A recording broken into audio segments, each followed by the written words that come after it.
One of the hardest things that we have to do is walk couples through infidelity and how to heal from that. First of all, how to process the whole infidelity and how to just get to a place where you can even consider healing and moving on. So today we wanted to take just a few moments to talk about 10 things we believe must happen if you are to heal after an affair.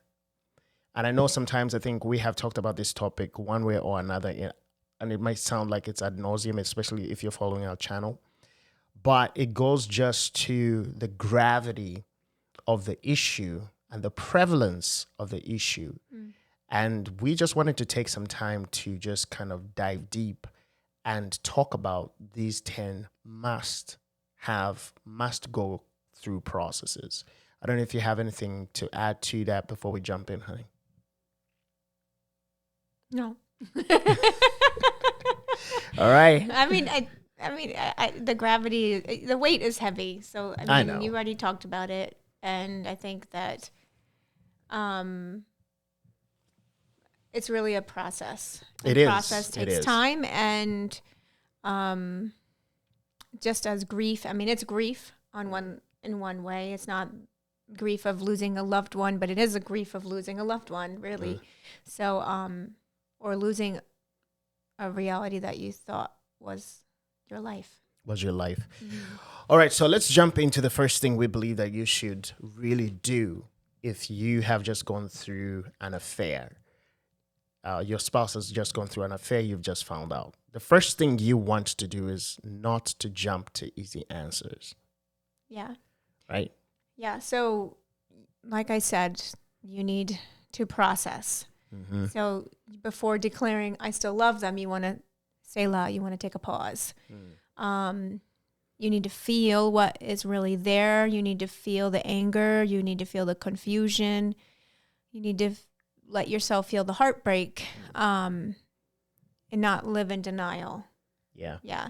Because love is present, but so is pain. Mm-hmm. We so oftentimes see people trying to hold on to these thoughts of love because they feel it, and it is a real struggle. How can I still have these feelings for somebody who has hurt me so deeply? Mm-hmm. And we want you to know, first of all, acknowledge that, yes, love is there because you have invested so much time and effort into this relationship. However, pain, deep pain has now been introduced to the relationship. Mm-hmm. And it is super important that you sit in that and acknowledge the fact that you have been hurt.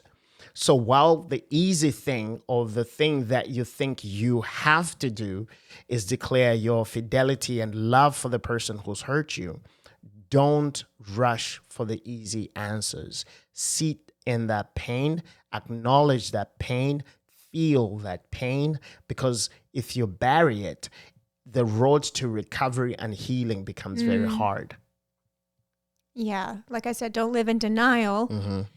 Because you have to face the pain at some point, and the longer you deny it, the deeper it'll go. The deeper it will go.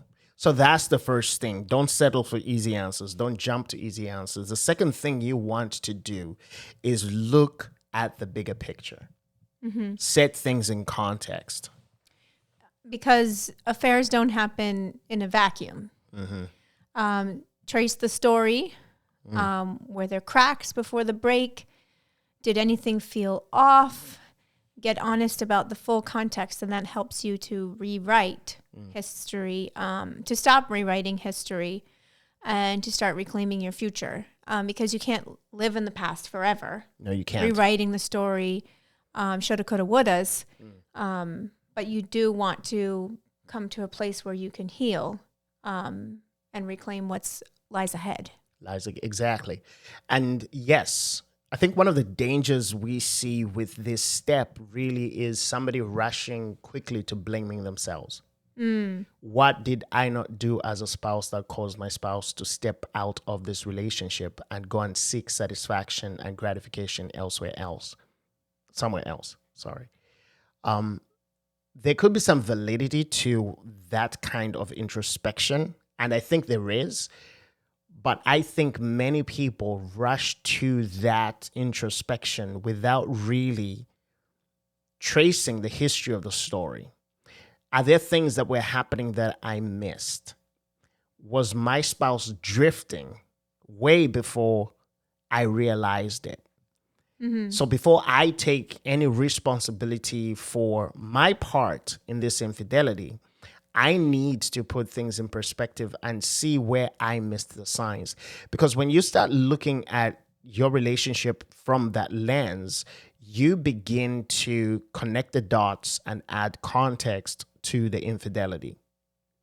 Yeah, and not that it makes it any easier, but it's a realistic picture. Number one, you didn't step out. They did. They did. There was a boundary that was crossed. Ultimately, the demise of a relationship isn't just one person's fault entirely. You know, there are things there are areas where we all can invest more or be more mindful or aware in our relationships and more intentional. But the bottom line is there was a boundary that was crossed and you didn't do it. So it's not your fault. No, it's not your fault. And so place the story, place the infidelity in its full context. And I wish that the process was as easy as, okay, I just finished step 1, let me go to step 2. We don't want you to get that idea from this conversation. It's not a linear process. Sometimes people spend a lot of time on just trying to do step 1, resisting taking or making excuses for somebody and giving the easy answer, right? Sometimes because they're fighting the emotions of love. So it is not just like, okay, now I'm past stage 1, let me go to stage 2. And when you get to stage 2, where you begin to add color to the story and you begin to introspect and trace the genesis of the infidelity. Again, that is a process. Things do not come to you, will not come to you all at once. And not to mention, life is still lifing. Yes. Like you still have to be an adult. There are probably children involved. You still have to make the most of each day for, your to pay the bills, to provide for your family and help your children to heal and all of that as well. Exactly. So it's going to take time. It's going to take time. But the third thing we believe that you should do is acknowledge that your whole reality has shifted. Your whole reality has shifted. This isn't just about betrayal. It's about everything that was built over years, right? And it is something that your trust was built on, right? Your memories, your plans, your identity, everything now has shifted. And it's super important for you to take a step back and just realize, acknowledge that your reality has shifted. I mean, it's a loss of identity in a sense. And again, it's trust broken, which makes you question everything and everyone, unfortunately, because if this person that you felt was your one and only and your forever partner had your best interests, obviously didn't, there are other people who are equally fallible in life that could hurt you as well. And, you can become guarded, but the reality is that your reality is shifted. It really is changed. Yes. And you have to let it fall apart. And I think that is one of the most difficult things that people do as they go through this, letting their whole life, current life, fall apart and realize that reality has shifted. What I had no longer is, and I have to let it fall apart and learn to let it go so that, if possible, I can begin to rebuild something that is brand new. Not if possible. Eventually you can if you do the work, and you commit to healing. Yeah, but both parties have to be... Oh, you mean rebuild together. Yeah, rebuild But together. ultimately, you have to rebuild your life and your ability to trust people and your perspective on love and forgiveness and all of that for yourself. But if you're going to rebuild together in the relationship and the marriage and rebuild a stronger bond and a stronger marriage and one you can trust again, then yeah, it's going to, you got to let it fall apart first so that you can rebuild Definitely. from a solid foundation. And then the fourth thing. Betrayal is deep because trust is sacred. And when you lose trust, my goodness, you question everything. You know, you don't know what is true. You don't know what is real. It cuts deep as it does, because trust is a foundation in every relationship. And if you have a broken foundation, you don't understand people. You don't understand love. You don't even understand yourself. You know? Exactly. So it's really like sacred means holy and set apart. Like, it's a strong word. Trust is a strong word. Like, and when it's just gone, it's a deep loss. It is a deep loss, and you begin to question everyone, right? Not just your spouse, but you begin to question people. Oh no, and how could you let this happen to me? Yeah, and the nature of reality of relationships with people, you know, you begin to really ask yourself, is anything even real? Are my relationships real? Because this is the person I trusted with my whole life, and they've ended up doing this. Is anything out there real?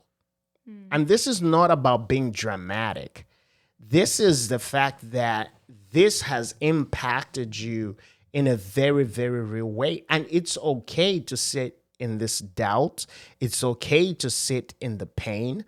It's okay for you to let everything break and crumble around you so that in the process you can find yourself again.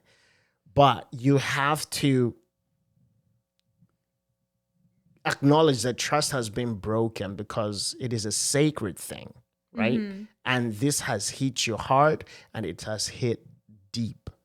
If there is something that we see people who have suffered from infidelity try to do very quickly when they're unprepared and not ready, is begin to trust.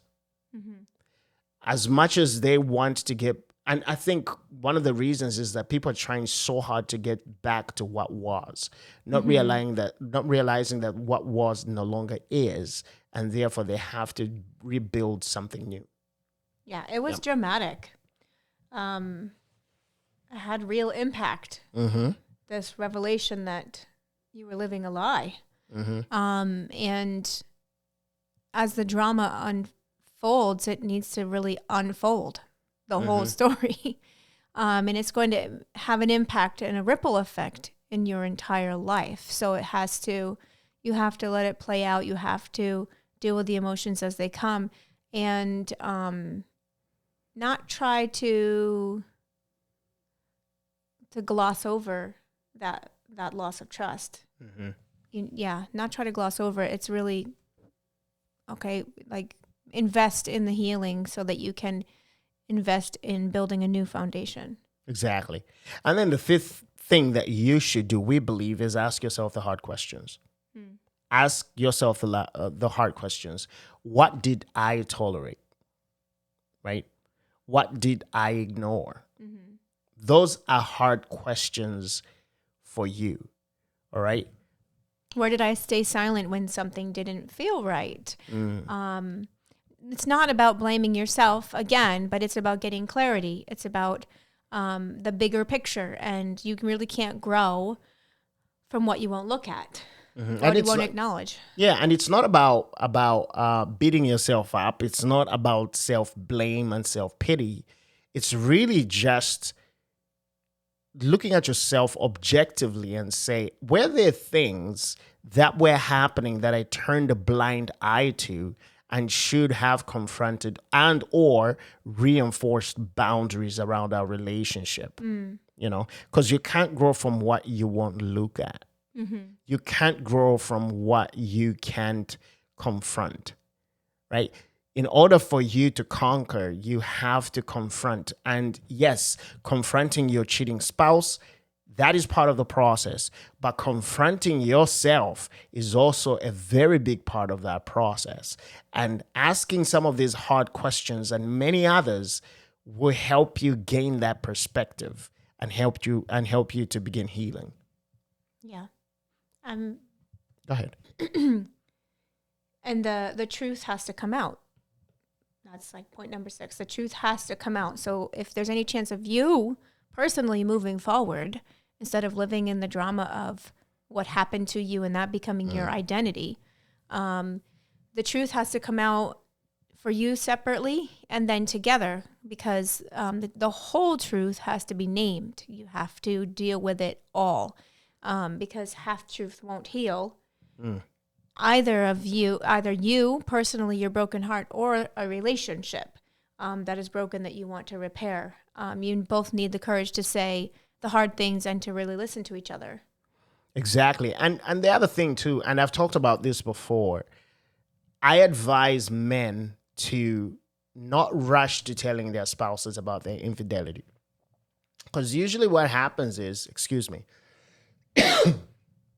because usually what happens is when a guy confesses and say, I cheated, or they come and confess to me and say, I cheated. Okay, great. I want... Horrible. Sorry, did I say great? Yeah. Sorry. Horrible. Okay. Thank you for telling me that. But how far does this go? Right? Is there anything else? And I want them to do the work of really digging, to go back and really get through every little piece of that infidelity. Okay. I want them to be super clear about every detail, because the next step is telling your spouse, especially if this is something that has just been eating you up, you haven't been caught up in it, or you were not caught red-handed, rather, but something that you're feeling guilty about and now want to move forward with revealing everything to your spouse. That is something we applaud, but we want to make sure that we don't get involved in what we call a rolling disclosure. Basically, a drip effect where we are revealing something about an affair or affairs weekly, daily, just as a drip effect.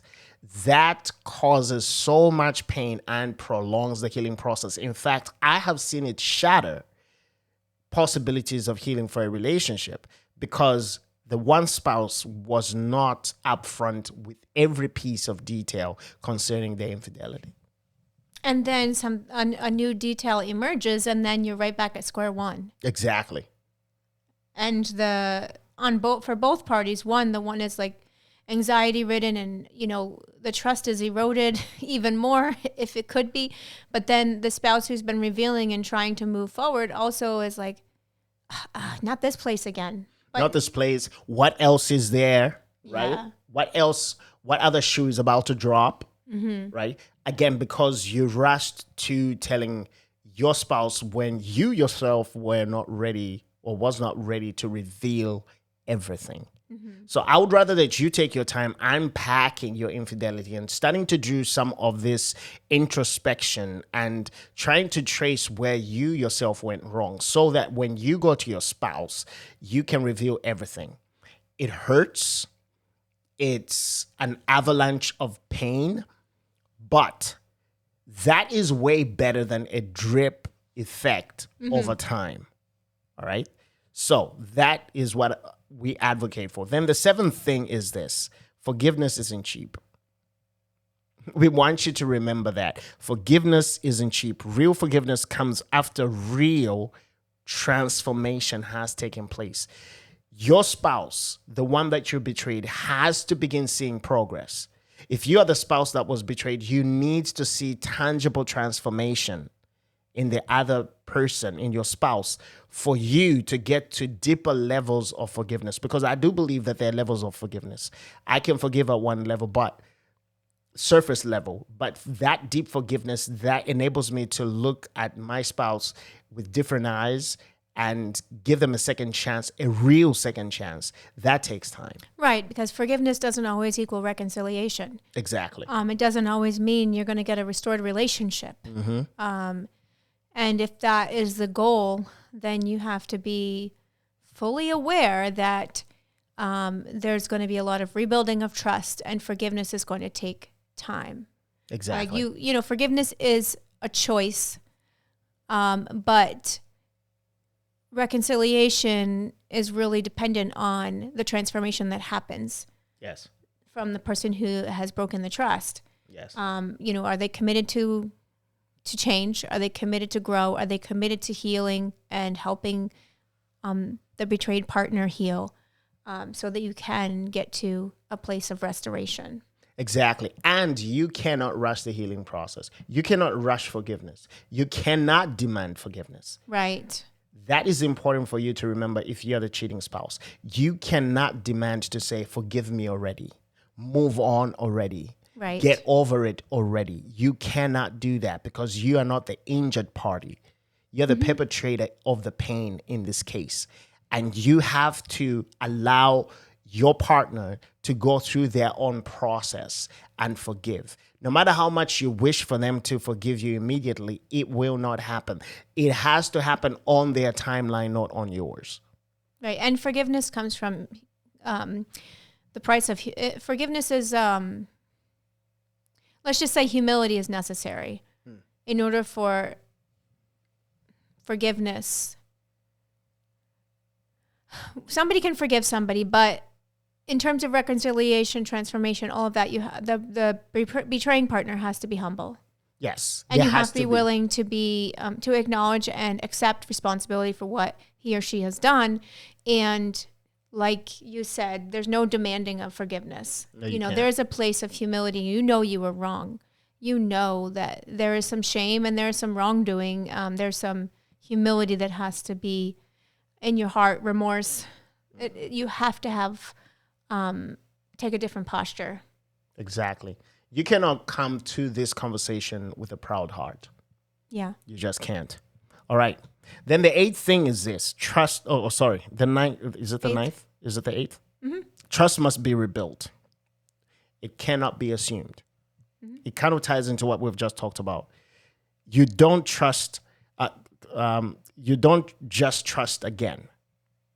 All right. That is not automatic. You don't snap your finger and just trust again. You have to build it, and you have to do this slowly.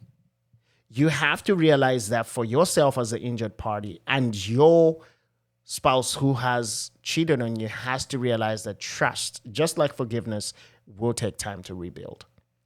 Yeah. If you're, you need to move forward in this process with your eyes wide open. So this time you must be rooted in maturity and discernment and not hope and fantasy. So you can't have toxic positivity. Oh, this is going to work. We're going to do it without being humble, coming from a place of humility and a willingness to be in the healing process for the long haul. Exactly. So we won't belabor that point. Just like forgiveness, trust has to be rebuilt over time. Mm-hmm. And again, not to belabor this point, but I think it's an important ninth step to remember that old relationship is gone. Mm-hmm. It's dead. It's over. Even if you stay together, it's over. You have now an opportunity, we think, an opportunity to create something new, something that is healthier, something that will serve both your interests and build your marriage for the long haul, right? Mm-hmm.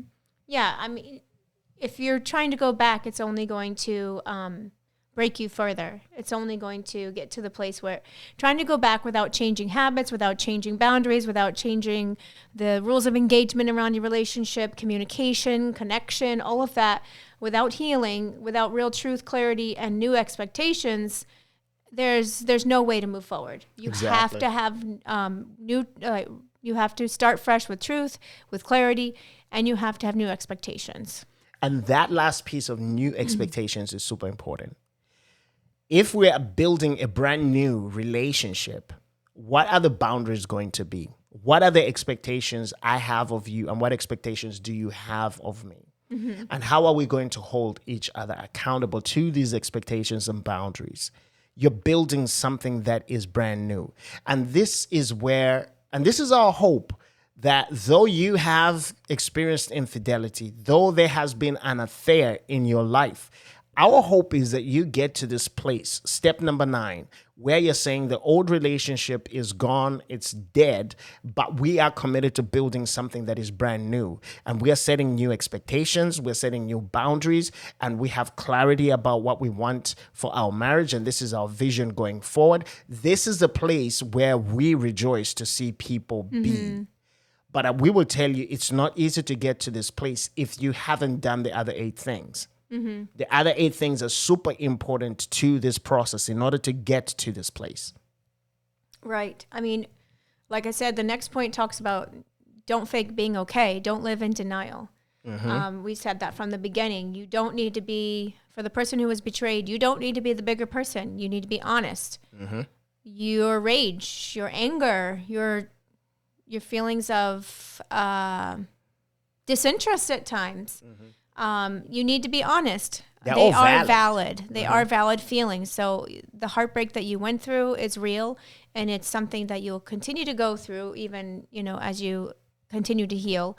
So, but your healing starts when you stop pretending and living in denial. When you start really feeling what's true. Exactly, and these things for us are super important to just help people going through this. And we will tell you, sitting on the other side, talking to people who are going through this is very hard, because we have to be the compassionate coaches that are going to help people navigate this awful place that they find themselves in. And some people are willing to do the work, others are not. But it's super important that if both of you are willing to give your relationship a shot, that you remember these 10 steps. Again, it is not a linear process. Sometimes it will feel like you're making 10 steps forward and 20 steps back. That is just the nature of human pain. That is the nature of betrayal. That is the nature of trust being broken. And it is the nature of rebuilding something that is new. So be patient with the process. As long as both of you are committed to the process, it will take some time. But if you're both committed, you will rebuild and build something new. Yeah. Yeah.